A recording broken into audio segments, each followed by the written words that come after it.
Stranger Things é sem dúvidas a maior série que a Netflix já produziu, e além de ser extremamente bem recebida pelo público, ela é muito amada. Mas a série tem um grande problema que, com o passar das temporadas, acabou quebrando a dinâmica da história, e esse problema é basicamente a protagonista da série. E não é porque ela é mal escrita, muito pelo contrário, a Eleven é uma das personagens mais icônicas da TV moderna. O problema é outro, ela ficou forte demais para a própria história, tão forte que a série simplesmente não sabe o que fazer com ela sem precisar dar um jeito de tirar a personagem do jogo. Hoje a gente vai entender melhor como a Eleven quase estragou Stranger Things. Bom, eu sou o Ricardo. Eu sou o Davi, seja bem-vindo ao Cê Tá Ligado e bora pro vídeo.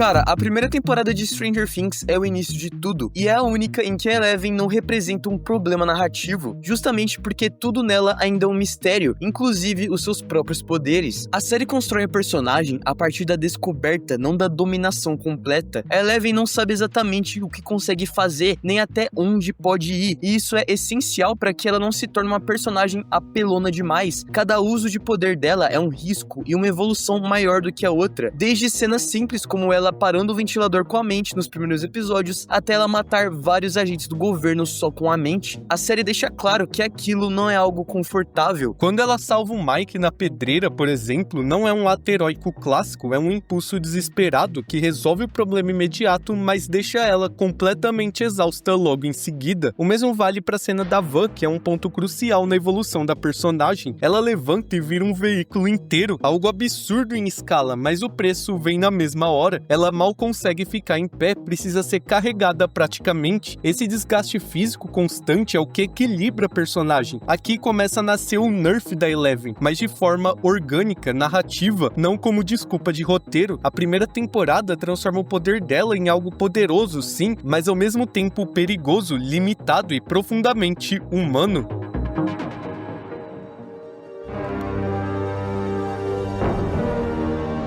Na segunda temporada, Stranger Things dá o primeiro passo claro na transformação da Eleven em um problema narrativo, mesmo que ainda funcione dentro da lógica da série. Diferente da primeira temporada, em que ela evolui junto com o grupo, aqui a narrativa já entende que a presença constante da Eleven meio que desequilibraria o conflito principal. A solução que eles encontram é simples e ao mesmo tempo eficaz: separar a personagem da história central durante quase toda a temporada. Enquanto Hawkins sofre com a influência do Devorador de Mentes, o Mind Flayer possui o Will e o grupo precisa lidar com os Demodogs, a Eleven tá fora desse núcleo em uma jornada solo. O arco dela passa a ser introspectivo, focado em identidade, sobre saber o que é casa pra ela, longe do perigo da temporada. E isso não acontece por acaso. A série percebe que se a Eleven tivesse presente desde o início, muitas das ameaças perderiam força rapidamente, como é o caso dos Demodogs, que quando ela finalmente chega, ela acaba com um como se não fosse nada. O poder dela já é grande demais pra problemas que são quase mortais pro nossos personagens. Pela primeira vez, Stranger Things escolhe conscientemente tirar sua personagem mais poderosa do tabuleiro para permitir que a trama avance. O problema é que quando a Eleven retorna, ela não volta como parte do processo, mas como a solução definitiva da temporada. Todo o arco de Hawkins, o sacrifício do Bob, a luta contra os Demodogs, o estado crítico do Will, tudo isso só pra Eleven chegar e resolver tudo. A cena final é a representação máxima disso. Enquanto todos lutam para sobreviver no caos do laboratório, a Eleven simplesmente chega até o portal e fecha sozinha. E cara, é um momento irado, forte e coerente com a construção da personagem da temporada, mas narrativamente muito simples. O conflito central da temporada é encerrado por uma única ação de uma única personagem. E não, isso não é ruim, mas meio que a série depende da Eleven pra resolver tudo. Todo o esforço dos personagens não valem de nada quando chega uma personagem com superpoderes salvando todo o rolê. A partir daqui, Stranger Things molda um padrão perigoso. Sempre que a ameaça escala demais, a Eleven pode ser guardada fora da história e usada como carta final no último ato. Funciona muito bem nessa temporada, inclusive é a minha favorita, mas ao mesmo tempo planta semente de um vício narrativo que vai se repetir e se intensificar nas próximas temporadas.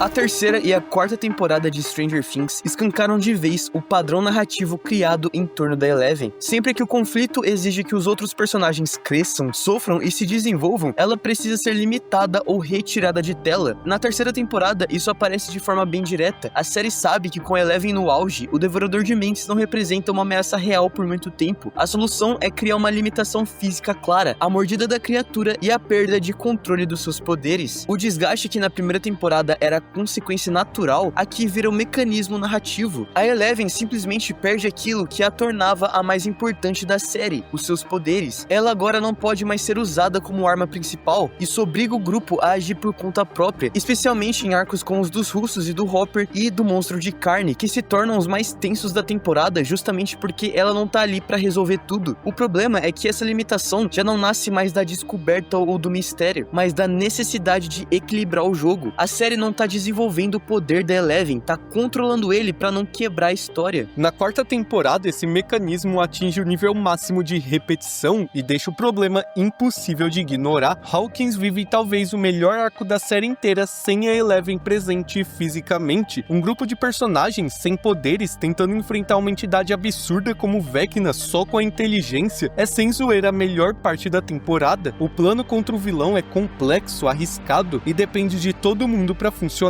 e pela primeira vez desde a primeira temporada existem consequências reais. A morte da Max é construída como um ponto sem volta, um momento em que a série parece finalmente assumir que nem tudo pode ser salvo, só que aí a Eleven recupera os poderes e entra em uma cena de forma quase literal, como um deus ex-machina. Ela não participou da construção daquele conflito, não teve exposta ao mesmo risco físico e emocional do grupo, mas chega com os poderes e simplesmente reverte o impacto mais devastador da temporada, literalmente ressuscitando a Max. Mesmo que a série tenta manter o peso, mostrando que a Max fica em coma, o dano narrativo já foi feito, a cena perde força, o sacrifício fica sem sentido e o padrão se repete mais uma vez. Quando o drama da série atinge seu auge, a Eleven aparece roubando a brisa. Não é que isso destrua Stranger Things, mas transforma a personagem em algo que a própria série precisa constantemente contornar, isolar ou limitar para que o restante do elenco continue relevante. Agora, com o lançamento da primeira parte da quinta temporada, Stranger Things deixa claro logo no arco inicial que tá consciente do problema narrativo que a Eleven representa e mais uma vez opta por lidar com isso através da limitação dos poderes. A introdução da máquina dos militares, que funciona basicamente como uma kryptonita da Eleven, não surge como um elemento aleatório, mas como uma resposta direta à escala que a personagem atingiu ao longo da série. Agora, cara, ela tá muito poderosa, ela controla até a sua levitação, ela praticamente tá conseguindo voar. Isso reforça um padrão já conhecido. Sempre que a Eleven poderia resolver tudo sozinha, a narrativa cria um mecanismo para neutralizar ela temporariamente. A diferença aqui é que a série assume esse artifício de maneira mais explícita, quase transparente com o público. Não tem mais a tentativa de disfarçar a limitação como algo orgânico do crescimento da personagem. Ela existe porque precisa existir, e mesmo assim, dentro da lógica da série, isso funciona. Mas cara, como a gente só viu os primeiros 4 episódios da temporada, eu acredito que isso vai mudar bastante, pelo fato de ser a última temporada, né? Eu acredito que agora eles vão elevar os poderes da Eleven até o último nível, e com a volta da Kali e a descoberta dos poderes do Will, com certeza vamos ver uma guerra contra o Vecna.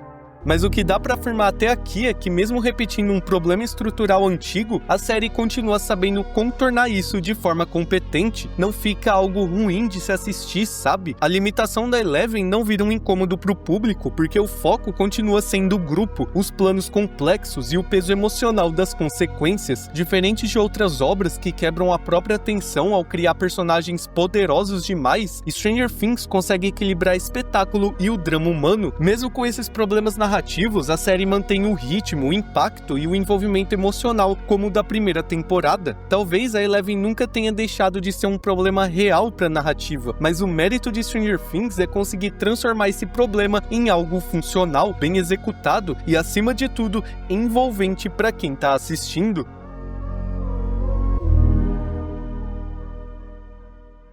Mas esse foi o vídeo de hoje, a gente espera que você tenha gostado e se curtiu a nossa análise, não se esqueça de se inscrever se não for inscrito, compartilhar o vídeo e hypar também. Exatamente, Ricardo. E lembrando também que a gente tem um especial de Stranger Things aqui no canal, então clica aí e assiste, beleza? Mas então é isso, a gente vai ficando por aqui. Muito obrigado você por ter assistido até agora e falou! Falou, galera!